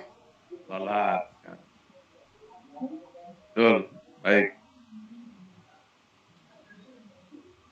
Kita perhatikan sholat. Adik-adik sekalian, kalau katakanlah adik-adik sekarang ini adalah sebagai seorang peneliti. Setiap orang kita ini menjadi peneliti. Dan kebetulan yang akan diteliti adalah tentang sholat. Ya, tentang sholat. Coba kira-kira sholat bisa tidak? Apa bisa atau tidak dilihat dari pendekatan-pendekatan yang sudah kita pelajari tadi, yang sudah kita diskusikan tadi. Pertama, pendekatan teologis, pendekatan filosofis, dan kemudian pendekatan antropologis. Jadi begini maksudnya, adik-adik sekalian, saya mengajak kalian untuk melihat sholat, fenomena sholat, ibadah sholat, sebagai suatu ajaran dalam Islam yang itu didekati ketika kita melakukan penelitian tentang sholat dengan beberapa pendekatan. Jadi pendekatan itu adalah suatu cara atau metode atau suatu sudut pandang. Jadi sudut pandang ketika kita melihat sesuatu, itu namanya pendekatan. Kita melihat sholat ini. Sholat misalnya, Anda tahu sholat. Sholat itu adalah satu gerak ibadah yang dimulai dari takbiratul ihram, kemudian ditutup dengan salam. Ya kan? Itu sholat. Iya, betul. Halo? Suara saya bisa didengar atau tidak? Bisa, Bapak. Saya lanjutkan. Tadi kita sudah mempelajari 3 pendekatan. Pendekatan pertama teologi, pendekatan kedua pendekatan filosofis, yang ketiga pendekatan antropologis. Nah, ketika adik-adik sekalian melihat sholat atau ibadah sholat, ya, ibadah sholat, praktek sholat, coba Anda lihat sholat itu dari segi teologi. Teologi itu berkaitan dengan keyakinan atau prinsip keyakinan pada Tuhan. Adik-adik sekalian, kalau kita melihat sholat secara teologis, maka kita akan mengatakan bahwa sholat itu adalah perintah yang ditetapkan oleh Tuhan, adik-adik sekalian, yang ditetapkan oleh Allah melalui Rasulnya, Nabi Muhammad, dan ditegaskan dalam Al-Quran dan hadis Nabi. Itu namanya pendekatan teologi. Artinya pendekatan teologi atau sudut pandang teologi itu melihat ibadah sholat dari segi bagaimana dia menjadi satu kepercayaan, satu ajaran yang dipercayai dan diperintahkan oleh Allah melalui Rasulnya. Jadi yang namanya teologi, adik-adik sekalian, kata teologi itu adalah berkaitan dengan ketuhanan, dengan keilahian. Jadi ketika kita melihat sholat, kita melihat bagaimana sholat sebagai suatu perintah yang ditegaskan oleh Tuhan dalam Al-Quran, dalam hadis, itu yang namanya teologi. Sama misalnya Anda melihat, misalnya salah satu contoh misalnya dalam kehidupan kita sehari-hari, ini berkenaan dengan jilbab misalnya.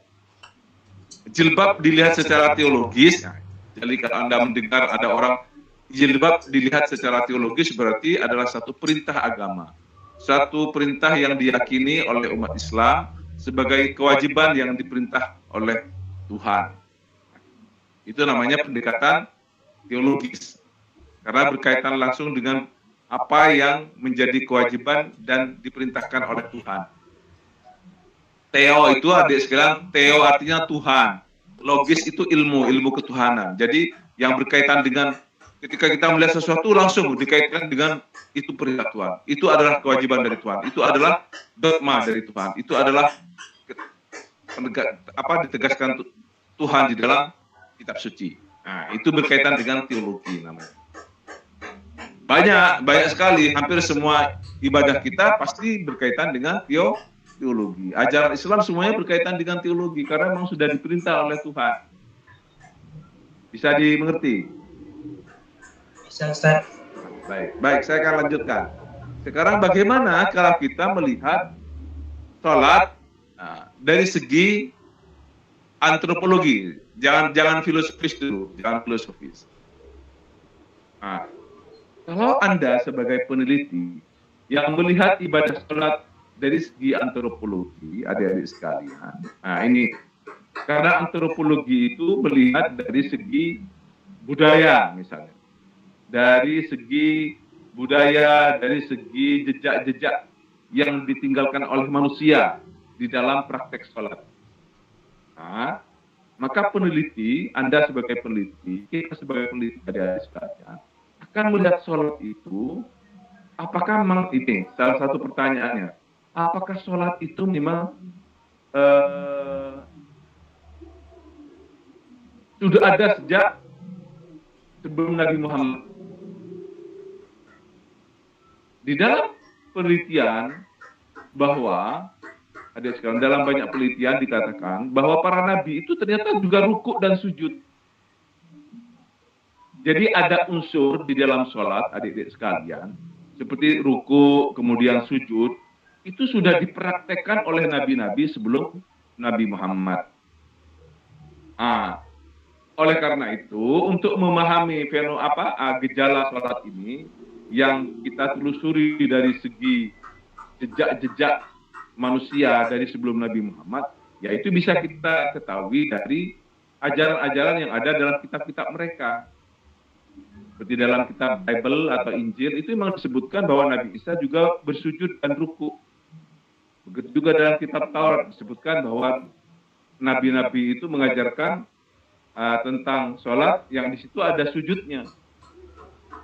Jadi dengan demikian, adik-adik sekalian, maka sebenarnya sholat itu secara antropologis itu sudah ada sebelum Nabi Muhammad. Karena nabi-nabi sebelumnya sudah mengajarkan tentang ruku dan sujud. Tentu adik-adik sekalian, mungkin ada yang berbedaan, ya itu hal yang wajar. Tapi yang prinsip dalam sholat itu kan salah satunya adalah ruku dan sujud. Dengan demikian, agama-agama sebelum Islam sudah mewajibkan kepada umatnya untuk melakukan ibadah sholat. Tentu ibadah sholatnya berbeda dengan yang sekarang. Tetapi sekalipun berbeda, ada unsur yang sama, yaitu misalnya ada ruku dan sujud. Jadi kita melihat, adik-adik sekalian, satu ajaran di dalam agama dari segi antropologinya di situ. Itu satu contoh. Jadi melihat tidak melihat dari segi bahwa itu satu perintah yang diwajibkan oleh Allah, diperintahkan Al-Quran dan kitab suci. Bukan. Itu tadi sudah masalah teologis. Kita melihat fenomena atau gejala sholat itu dari segi bagaimana dia dipraktekkan oleh umat-umat sebelum Nabi Muhammad. Itu berarti melihat secara antropologi. Satu contoh. Sudah selesai. Baik, kita melihat contoh lain, contoh yang sama, sholat. Kita melihat praktek atau ibadah sholat itu dari segi filosofis. Nah, adik-adik sekalian, memang harus dipahami dulu. Adik-adik sudah belajar ilmu filsafat umum sekarang. Iya, Ustaz. Ya, sudah belajar sekarang. Iya, sudah, Ustaz. Bersama siapa? Ustaz Syawaibil Umam. Hah? Ustaz Umam. Syawaibil Umam. Umam. Baik. Anda dari sekalian mempelajari filsafat umum. Apa yang Anda ketahui tentang filsafat? Coba. cara tentang mengetahui hakikat dari sebuah yang itu Ustaz. Cara mengetahui sebuah hakikat tersebut. Apa filsafat? Baik, begini adik sekalian. Filsafat itu Anda sudah pelajari, sekarang mempelajari filsafat itu adik-adik sekalian. Secara kebahasaan artinya mencintai kebijaksanaan, mencintai hikmah, mencintai sesuatu yang betul-betul ajaran yang mulia. Itu namanya filsafat, dari kata filosofia. Filo itu artinya mencintai atau suka, sofia itu artinya kebijaksanaan atau kearifan. Seperti misalnya Anda mendapatkan kata-kata mutiara, ya, mendapatkan kata mutiara di dalam bahasa Madura misalnya. Apa kata mutiara yang paling Anda kenal dalam bahasa Madura? Tidak tahu, Ustaz. Ada tahu nggak? Nggak tahu bahasa Madura. Apa? Melepai manuk ngabeng, apa artinya? Melepai manuk ngabeng. Nggak, melepai manuk. Nggak tahu. Nggak tahu ya artinya.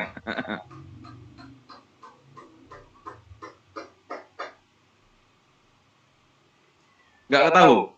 Melepai manuk ngabeng. Membumbui burung yang terbang.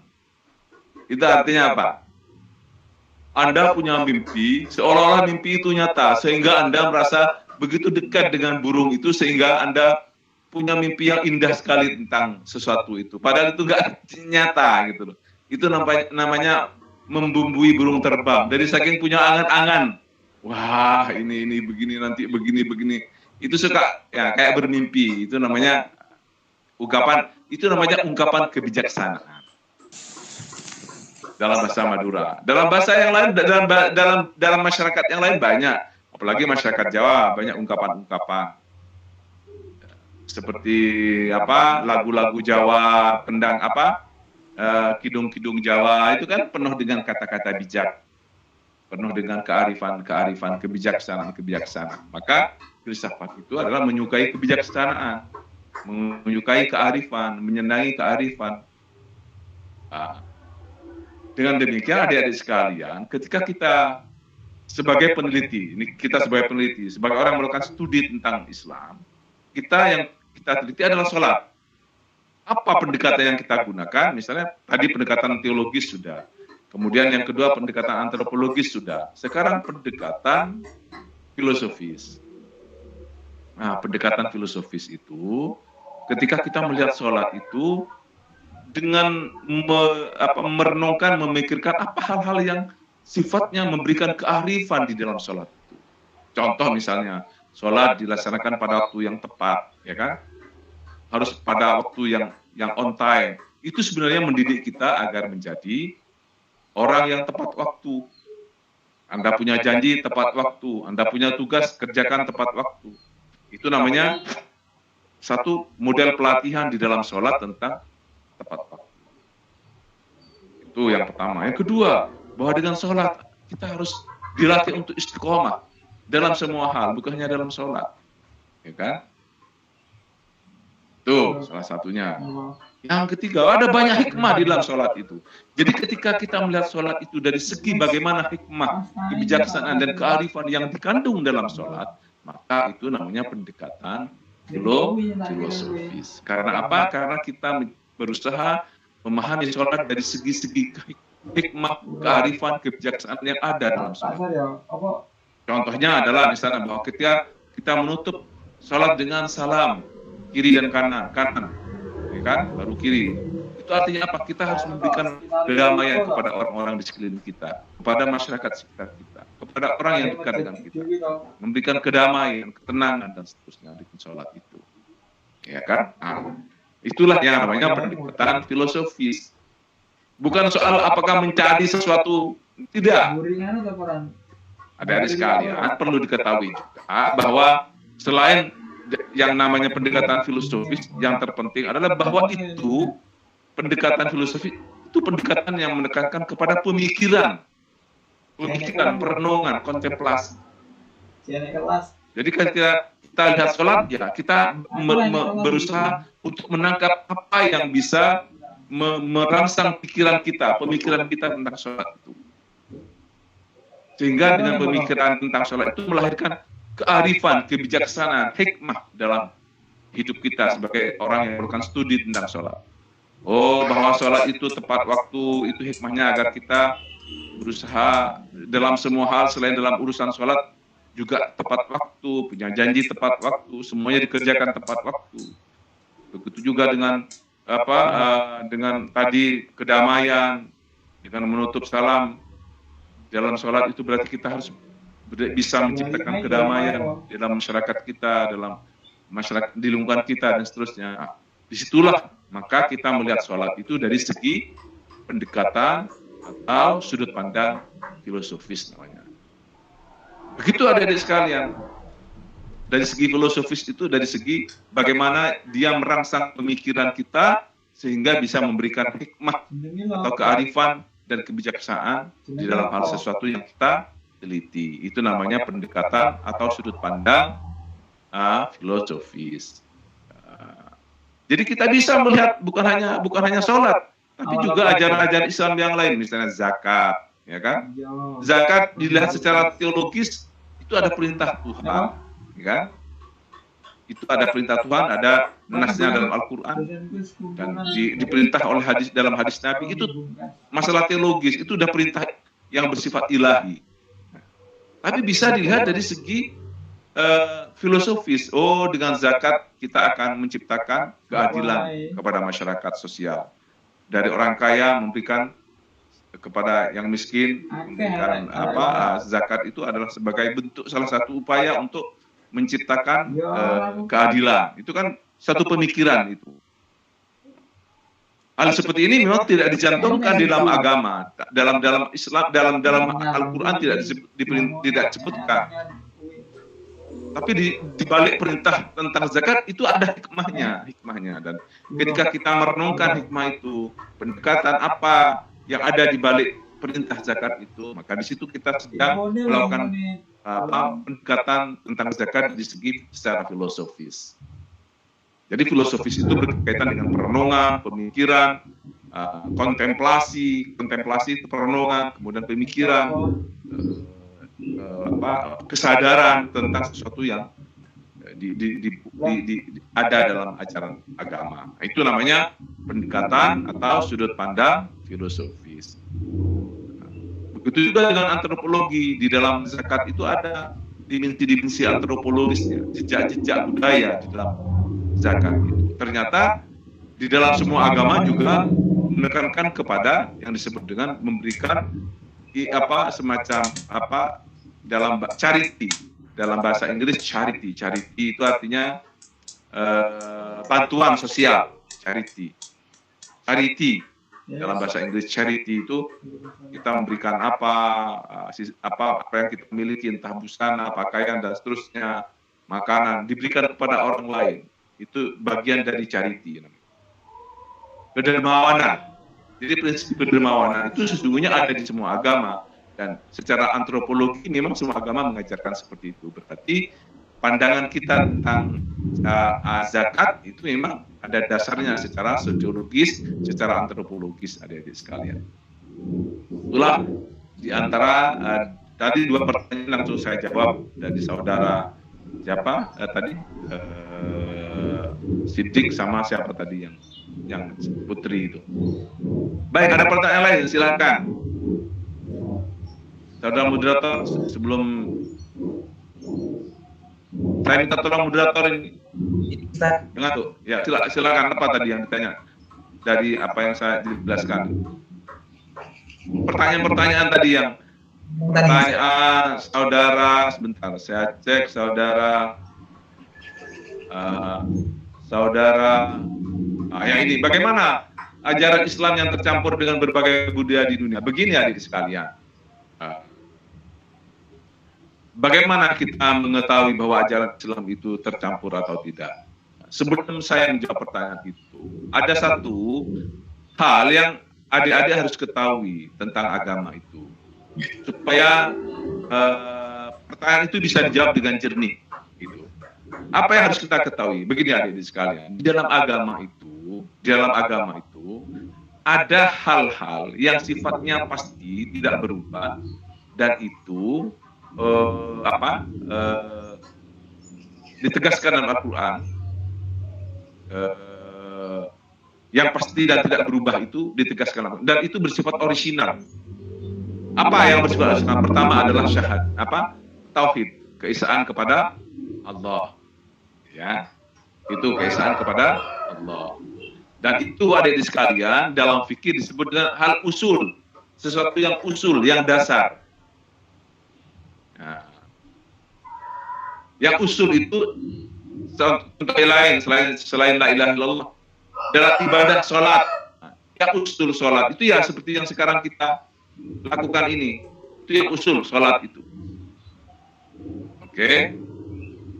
Tetapi selain ada yang usul itu artinya yang asli, orisinil, yang usul. Ada yang namanya furu, cabang-cabang. Nah, adik-adik harus tahu dulu membedakan, harus bisa membedakan mana yang usul, mana yang cabang. Yang cabang ini adik-adik sekalian, itu sesuatu yang bisa bersifat budaya. Sehingga kalaupun bercampur dengan budaya, sejauh tidak bertentangan dengan yang usul, dengan yang dasar, tidak apa-apa. Contoh misalnya, sholat itu wajib, sholat itu usul.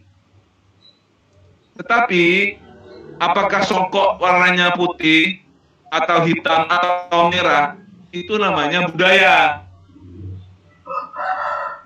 Anda sholat mau songkok coklat, mau songkok merah, mau songkok abu-abu, mau warna-warni, tidak apa-apa. Mau pakai belangkon, mau pakai bajunya kayak orang Hindu, tidak apa-apa. Bajunya kayak orang Hindu, tidak apa-apa. Itu sudah budaya. Jadi bedakan antara sholat sebagai sebuah kewajiban dengan sesuatu yang bersifat budaya. Mau pakai sorban, mau pakai baju, pakai gamis, pakai sarung, nggak apa-apa. Pakai baju kayak ninja, nggak apa-apa. Yang cowok ini nggak apa-apa. Kalau mau kayak ninja misalnya, nggak apa-apa. Masalah di sini terbuka. Ya? Adik-adik sekalian, yang perempuan mau sholat pakai jin, tidak apa-apa, celana jin asal tutup auratnya. Anda mau sholat pakai celana jin misalnya, yang perempuan, asal kaos kaki, kemudian tangannya juga tertutup, nggak apa-apa. Nah itu soal budaya. Dulu memang orang kalau sholatnya harus pakai mukena, harus pakai ruku, itu kan dulu, sekarang sudah beda. Sekarang masyarakat sudah mulai membedakan mana yang sifatnya wajib dalam agama itu dan mana yang sifatnya budaya dalam agama. Jadi kalau kita ingin membedakan mana budaya dan mana agama, ya kita harus di sini kita harus bisa belajar dalam studi Islam ini, harus dengan metode-metode yang kita pelajari, nanti metode-metode yang lain yang kita pelajari, bagaimana studi Islam, ilmu keislaman berkembang, bagaimana pemikiran Islam berkembang. Di situ kita bisa membedakan mana yang usul, mana yang dasar, mana yang sifatnya furu atau cabang.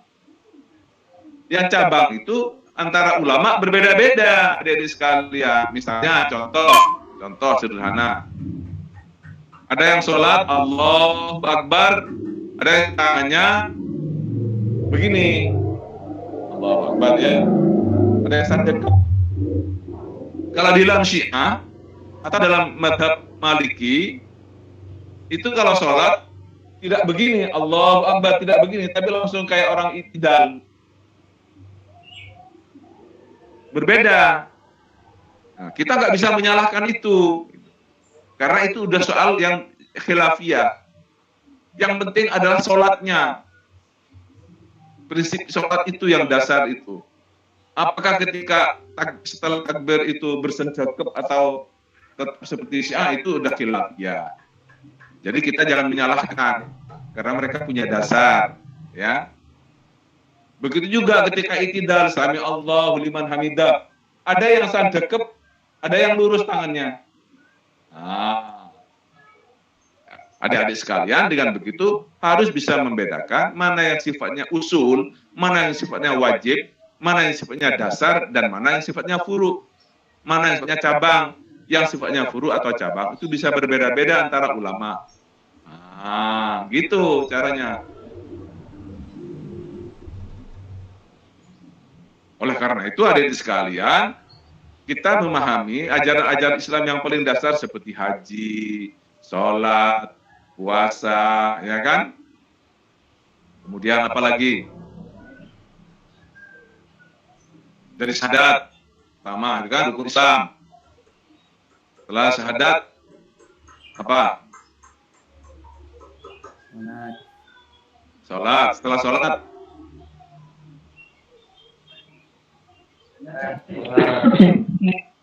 puasa. Setelah puasa, zakat. Haji. Jadi hal yang berbeda-beda adik sekalian dalam hal agama itu mungkin bersifat furu, dan furu itu bisa berbeda-beda antara ulama, antara para kiai dan seterusnya. Karena itu merupakan ijtihad manusia namanya. Ijtihad manusia, pemahaman manusia. Dalam hadis Nabi, dalam Al-Quran tidak disebutkan dengan jelas, dengan tegas. Tapi ulama berijtihad. Nah, ijtihadnya itu ya dengan melihat juga qiyas, dan ada ijma dan seterusnya dan seterusnya. Sehingga tidak semuanya diceritakan oleh atau ada dalam kehidupan Nabi. Itulah adik sekalian. Tapi yang penting adalah kita harus tahu yang wajib, yang usul dulu. Nah, oleh karena itu adik sekalian, untuk bisa membedakan mana budaya dan mana agama, ya memang ya kita harus dengan proses belajar kita akan tahu. Gitu. Sekarang ada istilah ekonomi Islam. Bagaimana kita menjelaskan ekonomi Islam? Bagaimana di mana riba dan mana yang tidak? Ya itu harus dipelajari untuk bisa mengetahui itu. Dan di samping tadi merujuk kepada ulama, pada orang-orang yang mengerti agama dan seterusnya dan seterusnya. Baik, ada pertanyaan lain silakan sebelum saya tutup, tinggal 2 menit 3 menit. Mungkin ada pertanyaan-pertanyaan dari moderator tadi. Hah? Sudah ya? Ini Ustaz, kurang jelas. Apa? Dogma Ustaz. Coba ulangi lagi pertanyaannya. Dok, dia harus. Bagaimana pertanyaannya, Cok? Yang dimaksud dengan dogma dalam pendekatan filosofi. Dogma. Enggak, Ustaz. Oh, dogma itu artinya yang namanya dogma itu ajaran. Dogma itu ajaran. Jadi kalau Anda mendengar dogma itu ajaran. Sama dengan doxa dalam bahasa Latin, doxa itu artinya ajaran. Misalnya dogma tentang sholat, dogma tentang puasa, dogma doxa sama dengan doxa atau dogma itu sama. Dogma itu artinya satu ajaran yang dipegang. Misalnya dogma tentang kewajiban seorang manusia menghormati orang tua, itu namanya dogma ajaran Islam. Dogma tentang kewajiban kita memberikan makan orang miskin dan anak yatim, itu dogma dalam agama namanya. Jadi dogma itu ajaran artinya, atau dalam bahasa yang lain doxa namanya. Dan juga ada namanya doktrin, hampir sama pengertiannya. Doxa, kemudian doktrin dan dogma. Satu statement dalam agama yang itu ditekankan dalam agama itu namanya sebagai ajaran, yaitu namanya dogma. Nah, dogma itu bisa dilihat dari secara filosofis bisa, secara antropologis bisa, secara teologis bisa. Jadi yang namanya teologis itu sebagai suatu perintah yang langsung dari Tuhan, misalnya seperti itu. Jadi adik sekalian, itu makanya dogma-dogma agama itu kan ajaran-ajaran agama maksudnya. Yang lain silahkan. Kalau sudah selesai, pertanyaannya sudah, beberapa pertanyaan tadi sudah tercakup dari penjelasan saya kira cukup. Jadi adik sekalian, pendekatan dalam studi Islam itu salah satunya tadi yang sekarang kita pelajari adalah pendekatan teologis, yaitu pendekatan yang menekankan kepada adanya perintah-perintah yang bersifat ilahiyah yang dikasihkan dalam kitab suci atau diturunkan melalui para nabi. Kemudian ada pendekatan filosofis, pendekatan yang menekankan pada apa pemikiran yang ada dalam agama itu, dimensi-dimensi ajaran. Kemudian pemikiran. Kemudian antropologis misalnya melihat dari segi budaya, jejak-jejak dan seterusnya. Itu namanya pendekatan antropologis. Ada di sekalian dalam perkembangannya pendekatan ini menjadi ilmu pengetahuan sendiri. Ada filsafat Islam, ada teologi Islam menjadi ilmu kalam, kemudian ada juga antropologi Islam. Tapi antropologi Islam belum berkembang. Itulah adik-adik sekalian. Nanti akan kita pelajari pada pertemuan-pertemuan berikut. Jadi yang sekarang kita pelajari teologi dan filsafat sebagai sebuah pendekatan, sebagai sudut pandang, sebagai sudut pandang yang kita gunakan untuk memahami ajaran-ajaran Islam. Baik, sekian adik-adik sekalian, sampai bertemu minggu depan insya Allah pada hari yang sama, jam yang sama. Mari kita tutup kelas ini dengan bersama-sama mengucapkan Alhamdulillahirabbil alamin. Alhamdulillah. Mudah-mudahan adik sekalian kita pelajari ini seberapapun besarnya, seberapapun kecilnya akan memberikan dampak yang baik dalam kehidupan kita, memberikan kegunaan yang baik dalam kehidupan kita. Ya, assalamualaikum warahmatullahi wabarakatuh. Waalaikumsalam warahmatullahi wabarakatuh. Sama-sama. Jazakallah Ustaz.